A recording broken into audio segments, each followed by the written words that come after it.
जीवन में हर तरह की सफलता ही तो चाहता है। क्या कोई असफल होना चाहता है? कोई नहीं चाहता। लेकिन उसके बावजूद भी असफलता तो मिलती है। अब हम वापस एस्ट्रोलॉजी पर आते हैं। जो 12वां भाव है वो मोक्ष का भाव है, मुक्ति का भाव है, और केतु देव जो है वो डिटैचमेंट के कारक हैं। जिस भाव में भी आते हैं उस भाव से संबंधित चीज़ों से आपको डिटैच करना है। उन भावों से रिलेशन जो भी निकल कर आते हैं, उन भावों का कारकत्व लिए हुए जो चीज़ें हैं, वहाँ से आपको डिटैच्ड कराने का काम केतु देव द्वारा किया जाता है। लेकिन छठवें घर में तो राहु बैठे हुए हैं। इनका काम तो है आपको उलझाए रखना, आप बार बार जन्म लें। कभी आपने ये सोचा है कि आप कभी किसी मंदिर में गए, मस्जिद में गए, गुरुद्वारे में गए, जो भी आपका पूजा स्थल है वहाँ आप गए, वहाँ आपने हाथ जोड़ा, सिर झुकाया, दर पे शीश नवाया और चुपचाप चले आए बिना मांगे हुए? क्योंकि ईश्वर भी ये जानता है कि ये जो व्यक्ति अभी आया है ना, ये जिसने घंटा बजाया है, जिसने सिर झुकाया है, वो मुझसे कुछ मांगने वाला है, तुरंत कुछ मांगने वाला है, जानता है वो। आप 840 करोड़ की भीड़ में से आप 840 करोड़वें आदमी होगे जो मांगने जा रहे हो। क्या डिफरेंस है आप में और उस एक व्यक्ति में जो मंदिर में जाता है, सिर झुकाता है और कहता है कि ईश्वर सब कुछ है, तू भी खुश, मैं भी खुश। देखिए, यहाँ पर जो काम होता है ना, वो बेसिकली केतु का काम है। केतु का काम आपको चीज़ों से डिटैच करना है। आपको जीवन में सब कुछ चाहिए, आप सब कुछ छोड़ दीजिए। कहना बहुत आसान है, करना मुश्किल है। लेकिन आप जो मैनिफेस्ट कर रहे हैं ना, उससे ज़्यादा आसान है। क्योंकि जब आप मैनिफेस्ट कर रहे होते हैं चीज़ों को, आप ईश्वर से मांग रहे होते हैं कि प्रभु मेरा बिजनेस 1000 करोड़ का हो जाए, प्रभु मुझे फरारी खरीदनी है, प्रभु मेरा टर्नओवर ऐसा हो जाए, प्रभु मुझे फलानी लड़की से मेरी मोहब्बत हो जाए, मेरी इसी लड़की से शादी हो जाए। कहीं से आपकी अंतरात्मा अंदर से बोल देती है कि ऐसा नहीं हो सकता। इसका मतलब ये है कि आपका सबकॉन्शियस माइंड इस बात को नहीं स्वीकारता कि ये हो सकता है। लेकिन सबकॉन्शियस माइंड आपका इस बात को तुरंत स्वीकार कर लेगा कि आप 100 करोड़ रुपए नहीं कमा सकते, क्योंकि आपको पता है आप नहीं कमा सकते। अब आप उससे कितना भी मांग लीजिए, आप पानी से मांग लीजिए, आप सूर्य से मांग लीजिए, आप पृथ्वी से मांग लीजिए, किसी से भी मांग लीजिए, आपको नहीं मिलने वाला। अब ये मिलेगा कैसे? जिस वक्त आप चीज़ों को छोड़ना शुरू कर देंगे।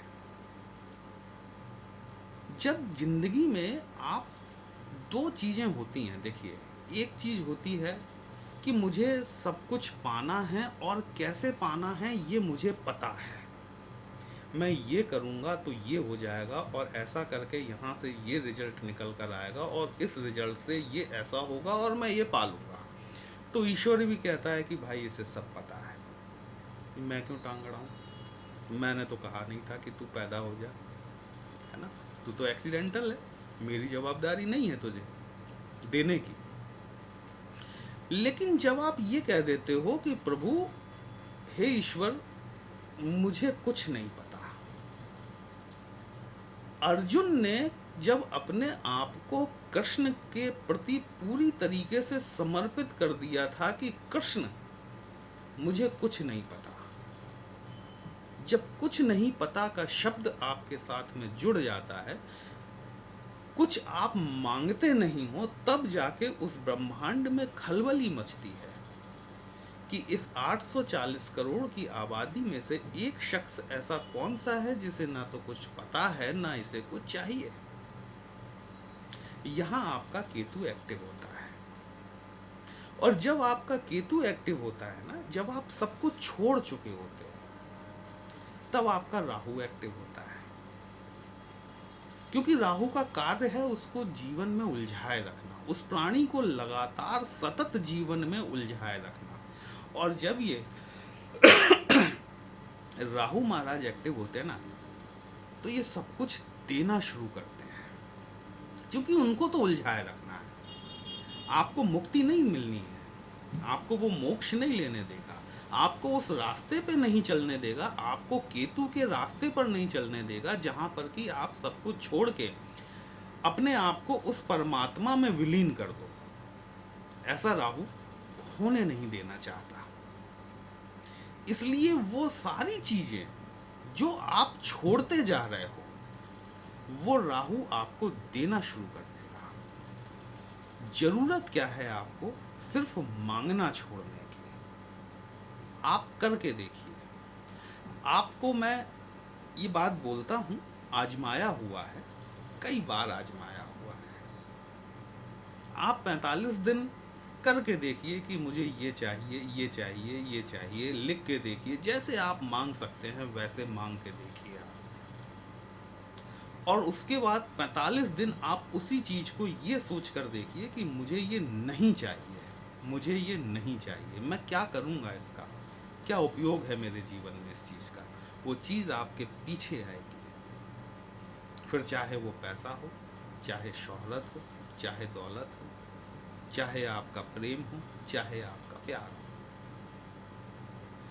जीवन में डिटैच्ड होना, हम दुखों से घिरे इसीलिए हैं।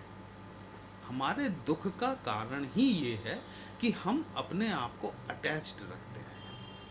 ये धन मेरा है, मेरी पत्नी है, मेरी प्रेमिका है, मेरे बच्चे हैं, मेरा प्रॉपर्टी है, जायदाद है, कार है, गाड़ी है, घोड़ा है।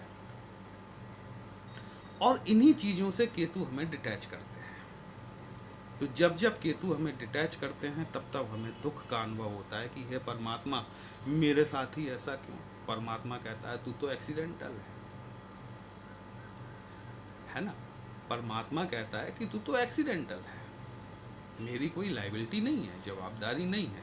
तूने अगर पिछले जन्म में कर्म अच्छे किए हैं तो ठीक है, तुझे अपने कर्मों का फल मिल रहा है।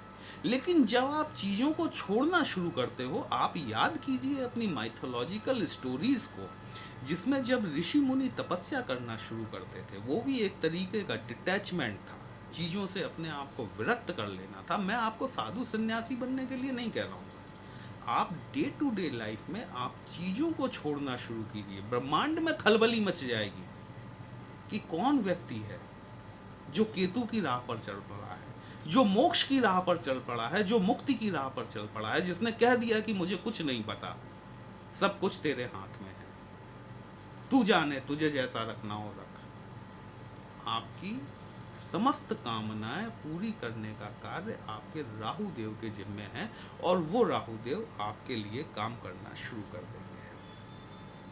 इसको उलट मासी भी कहा जाता है, मतलब कि कहा कुछ और उसका अर्थ कुछ और निकल रहा है।